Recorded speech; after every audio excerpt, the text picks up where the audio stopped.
Hey, good morning. How's it going? I want to first apologize right off the bat. I couldn't get the show off yesterday. Having a lot of stuff going on, and I was super busy.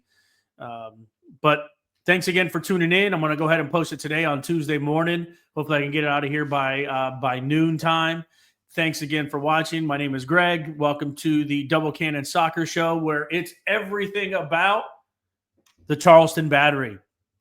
So let's go back to Friday. I did say that I thought the Battery was going to go ahead and win either 2-1 or 3-1.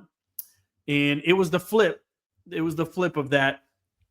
It ended up being NCFC 2-1 against our Charleston Battery. So let's go ahead and dive in. As you can see right there, we're going to talk about the post-match, my reaction, talk about some stats, what I think is the good, the bad, and the ugly of what happened in the game, and then going to go ahead and go to a couple of interviews, one player interview, and also the coach. So when they started off the game, let's go ahead and go in here. They, started off with Samudio back at keeper. Dossantos is in there. That's a change, I believe, from the previous game. Smith, Archer, and Landry. Then we have Rodriguez, Allen, Malloy, and Torres in the midfield, and Martinez and Jennings coming out in a 4-4-2. On the bench, we had Gardner, Waikasa, Mayers, Ortiz, Soto, Klein, and Akpunanu. So, it looked like a strong lineup going out in the 4-4-2. Hey, and we got to give it up. I love the kits. Love that away all white kits with the side there. Very cool. So, yeah, definitely. If you want that kit, I believe they have it available now at the Battery store. So go ahead and check that out. But with that being said, let's go ahead and just go into the stats. And I'll tell you what, if you look at the stats, you would have thought that this game was a 2-1 for the Battery. And in the first half, everything happened in the first half too, everything. So ball possession, 64% Battery. Total shots, 12-7 Battery. Shots on target, 3-3. You just go right down the line, and it is wild. It is wild. If you look at this, if I would tell you that the amount of accurate passes was double, no, actually, wait, more than double from North Carolina FC.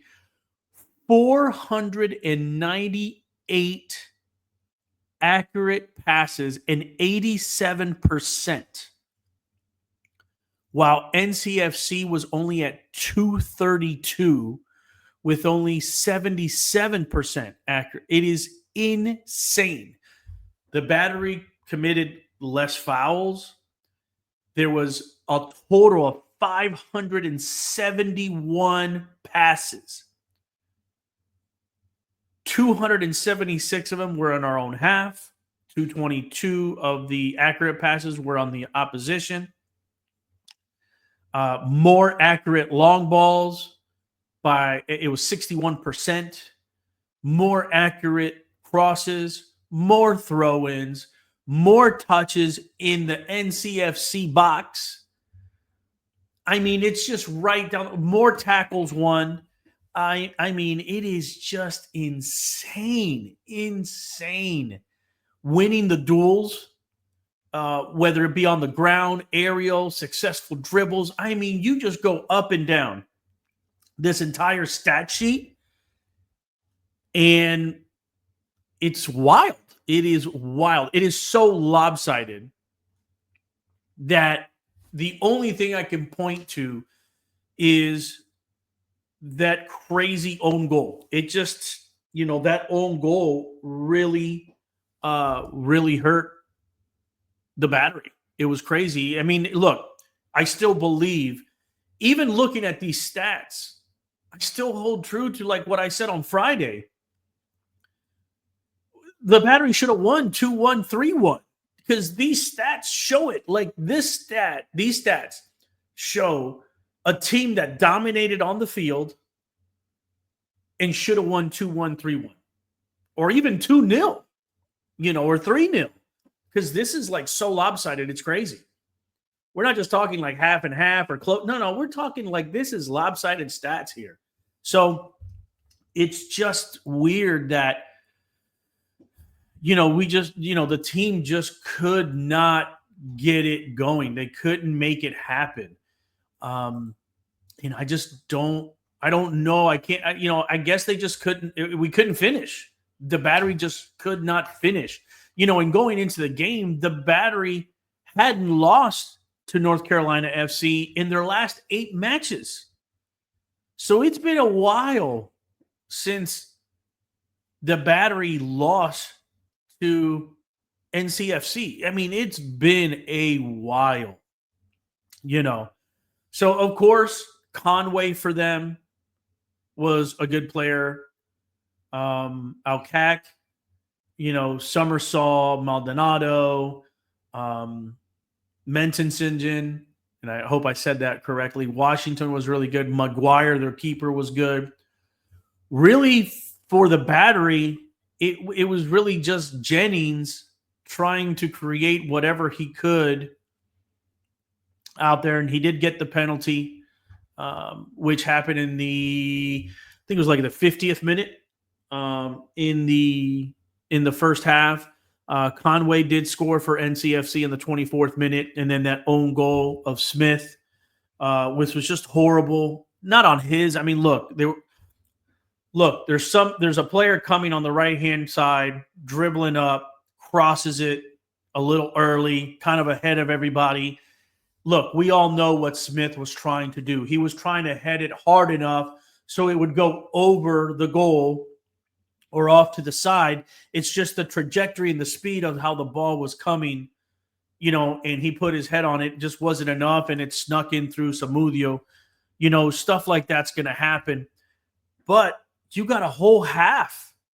So that's somewhat of the good, Jennings and the team trying to be resilient, even going down 2-0 in the first half.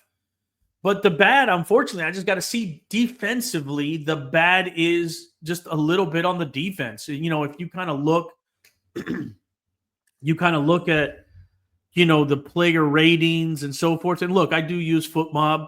It does help me out. So shout out to FutMob. It's a whole comprehensive. It kind of tells me everything, and I kind of choose and pick what I want to talk about. But if you look at the player ratings, the defense just collectively was just not there. I wish the boys, it's almost like I don't know, it's almost like they were on quicksand a little bit. They weren't as quick as we're used to seeing them on the defensive side. So that's the bad. That is the bad. Getting caught a little bit flat-footed, I would say, playing a little soccer as I did back in my youth and a little bit in high school and a little bit afterwards. The defense was just a little bit flat-footed. There's no other way. From what I saw, look, that's just my opinion. And no knock against them. Shit happens. Things happen. You're not always going to be in your A game. But to kind of collectively as a unit not be in your A game, that would be, I guess, the ugly, because it's just like, especially from, Archer and Smith being that middle foundation. It's like you want those guys to be on point, all the time. They just have to be. And unfortunately, things happened through the game, and there were shots that were taken that I think that the defense could have been positioned a little bit better. One thing when I used to coach high school, especially on defense and goalkeepers, was just, look, you might not be the fastest, you might not be the most skilled, but you better as damn be sure you need to have a master's degree in geometry and angles. You need to know where you are on the field at all times, and you need to make sure that you're at the right angle, because if you can't get to that player while you're defending, you better cut off angles. And look, what I saw from my perspective is that sometimes they were not getting to the spaces and cutting off those angles that needed to be cut off. Why? Late reaction and being a little flat-footed. That's just me. That's just me. Now, was I expecting that? Hell no, not compared to the last game that they played. You know, the game that they played against Rhode Island, it was like, there's no way. This last 8 meetings of 4 wins, 4 draws, this is going to continue. There's just no way that I can see NCFC doing what they did. So it was hard for me. It was hard for me to watch, especially the coach and me being like, damn, man, this is like they're at the wrong angles. They're in the wrong spaces. What's going on here? They need to cut this off. So that to me is the good. The good, that handball. And I will tell you, look, that ball was called handball by the defender. And I don't remember who it was. I don't remember who from NCFC, who it was. But I'll tell you what, that arm was kind of in here. I mean, it might have been out a little bit, but that arm was in, man. And he was just turning his body. Look, I'm not going to argue too much. Look, they gave the Battery the opportunity. Jennings got the goal, even though McGuire picked the right spot. I mean, he picked lower right-hand corner. I was like, oh, shit. When I saw that ball go and I saw McGuire dive, I'm like, ooh, ouch. But no, it was good pace by Jennings, good shot, low trajectory. He had to fully dive for it. Good stuff by Jennings. But it's just, it was hard to watch. It was like there wasn't enough. I don't know. It's almost, and I don't want to say passion, man, because when you play soccer, you have passion to be out there and be running and practicing and being ready. And, it's not the passion. I just think they just got caught flat-footed. And man, that happens. That happens. You can't be on 100% all the time. You want to. Your mind tells you that you can. Your body, for whatever reason, it's just like it's not happening, man. It's not happening. Regardless if you're 49 or, in your early 20s or 30s. So it's just part of the game. And I really feel that, the team's going to bounce back. And I'll talk about that, on Friday for my pregame preview for the weekend.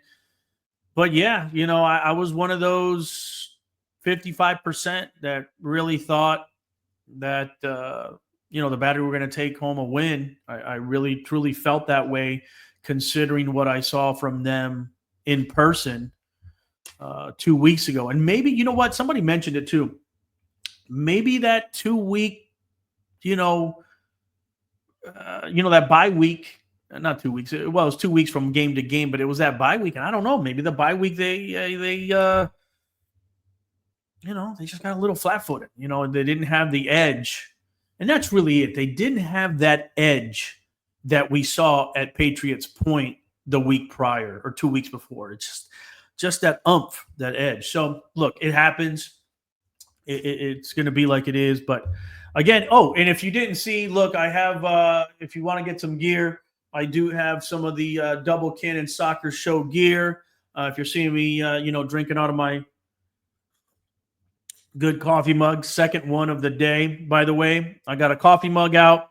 I got a T-shirt in the back. I don't know if you can see it or not. Golden gunpowder. We know what that's all about. So, again, go support the show if you can. Go check it out. It is, I believe, that it's over at our mugs and our shirt are being provided by Swagger House Apparel. I believe that's at swaggerhouse.com. So if you have a chance, go check it out, pick up a shirt. And yeah, so let's go ahead and roll into our next segment, which we're going to hear from Nathan Dossantos and head coach Ben Pirmann. So take it away. I guess, just to start off, kind of, what are your initial thoughts and reactions and kind of an outlook game? I think it's always tough in this league, to come and get a win on the road, come and get a result. But I think just tonight, we were just lacking energy first and foremost. I think we started well, but we kind of lost that momentum in the first half. And then obviously with those those goals in the first half, we just didn't recover from there how we wanted to, didn't react how we wanted to. Yeah, kind of, after that, they took a 2-0 lead. What was kind of the message between you guys that, even after pulling one back, but going into halftime? I think at that point, there's still a lot of time. We know that, and we're lucky enough to get a goal, just before the end of the first half, which I think, should have gave us a big boost. And going into halftime, I think we felt that we could, come out in the second half and get something out of it. But I don't think the reaction was there in that last 45 minutes. Looking ahead, I guess what are maybe some takeaways that you guys will take from this game to kind of build on, learn from going into next Saturday's home game against Tampa Bay? I think we just got to put it behind us. We have obviously a big game next week against Tampa, back at home, which is a nice advantage. But we just have to play better overall, and that's every individual, and do our best to get 3 points on Saturday. Anything else I did not ask about you'd like to mention? Okay. I guess just to start off, maybe what are your overall kind of thoughts and assessment of tonight's match? Yeah, disappointing overall. Obviously didn't deserve to win the game. Total fair credit to North Carolina and Coach John. They did a great game and they deserved the 3 points. We weren't good enough, and that's on me in terms of the coaching and the performance from the individuals through the collective. It just wasn't good enough. This is a very tough league, and I'm not sure what it was. I got to look at some things. I think big picture, we played a very, very good first 20, 22 minutes or so. I can't remember exactly when they scored, maybe 23, 24 minutes in. And I thought we were doing well. I know we had a couple guys injured, but that's no excuse. They had the same. Everybody has injuries. And then once it went down 1-0, we were hanging on the rest of the first half, second half we went for it and we were pushing and going for the tie and all that, and that's great, but just not a good enough performance on the day. I don't think we had a single good, strong performance. I wouldn't say there was any single player that played well. I think we've got to be a little bit more selfless in the final third. I think we've got to be sharper and quicker with our ball movement in midfield and the build-up plays. And I think we've got to play with more energy when we're defending and when we're in transition. So it's tough because that's what we train every day. That's what we talk about every day. That's what we live by. And in the end of the day, I thought we had 2 good weeks of training after a really great match against Rhode Island. And then we were nowhere near it for 25 minutes at the end of the first half tonight. So like I said, fair credit to North Carolina. They deserve that. It's not a big, huge, massive deal, but in the end of the day, when you've played 3 games and not played well enough in 2 of them, it's a bit tough. But we'll always get better. We'll move forward and just keep improving to keep representing this club the best we can and get as many points as possible. Looking at kind of halftime, getting that goal late right before the break, were there any kind of adjustments or message you kind of gave the team to try to get that equalizer going in the second half? Yeah, at halftime, by the time we kicked off at halftime, as we got ready to kick off second half, the whole tap-time talk was just focus on the next 45 minutes. And I thought the second half was fine. It was adequate. It wasn't great. It wasn't poor. It was solid. Like, we were pushing and we were getting balls in and around the goal and had some attempts for sure. But in the end of the day, like, I think it's that 25 minutes, second part of the first half that set us back big time. And like you said, we got it to 2-1 and we pushed in the second half, but we really let ourselves down there at the end of the first half. Kind of lastly, looking ahead, I guess maybe how you kind of take or use the takeaways and things you learned from today to kind of, move forward towards the Tampa Bay game next Saturday. Yeah, I mean, our energy and selflessness has to be better, which is not, that's what pains me, is because it's, it's why we've been good. It's why anybody's good. It doesn't matter if you want to be a nice possession team, you want to be vertical, you want to press, you want to transition. You have to play with energy. You have to play with selflessness. We've got the ability to compete and beat anybody we would like to, but we have to execute it. So we're playing really, really good teams. We played Louisville, we played Rhode Island, we played North Carolina, champions in their own ways, and North Carolina at home, very good, very tough defensively. We're playing Tampa, who's been one of the best clubs over the last 4 or 5 years. So, we'll be ready. We just need to make sure we play with a little bit more selflessness, a little bit more energy. And I don't think it's like work ethic. I think it's like being smart about how we go about it and making sure we go above and beyond to put our best foot forward.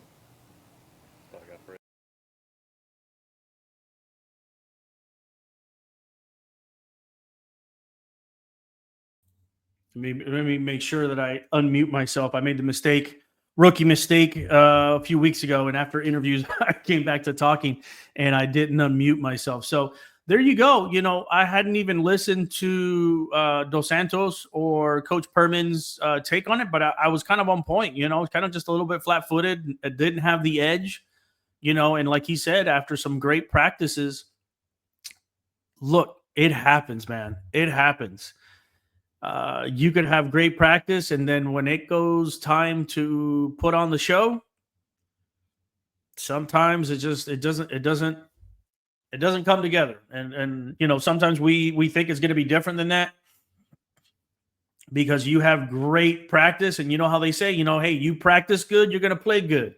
And I'll tell you what, they must have practiced good and they look good, but man, the playing part just didn't happen this weekend. So we'll touch on, what's next on Friday. It is what it is. You take your lumps, you learn from it.